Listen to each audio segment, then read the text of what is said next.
আছে সবার? এদিক লক্ষ্য করেন, তারপরে নিজেরটাতে কাজ করেন। আছে? থাকার পরে দেখেন আপনাদের কিবোর্ডের ব্যাক স্পেস চেনেন সবাই? ব্যাক স্পেস দিয়ে প্রথম 2 আর 3 অক্ষর কেটে দেন তো।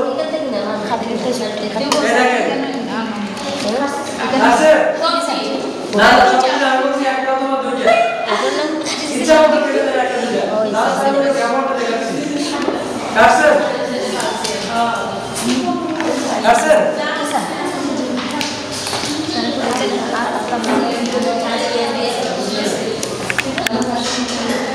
আচ্ছা তো দেখলেন তো ব্যাক স্পেস দিয়ে কিভাবে কাটবে? আমার কথা থেকে সবাই মনোযোগ দিন। ব্যাক স্পেস দিয়ে মাইক্রোসফট থেকে কিভাবে কাটবে এটা দেখলেন। এখন দেখেন আমরা সাপোজ দরকার এই জিটা কেটে দেব। তাহলে তো আমাকে কি করতে হবে? উপরে যেতে হবে। উপরে যাওয়ার জন্য তার উপরে জানা আছে আপ আপ, ঠিক আছে? তো আপ নামে আপনাদের আপ ডাউন লেফট রাইট নামে চারটা আপনার কি আছে কিবোর্ডে। দেখেন সেগুলো তীর চিহ্নের মতো, তীর চিহ্ন মতো উপরে নিচে ডানে বামে তিনটাতে দেওয়া আছে।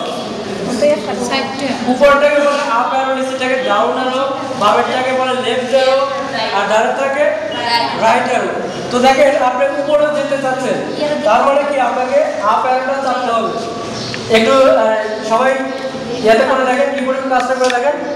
দেখেন উপরে কিন্তু চলে গেছে আমার, গেছে না?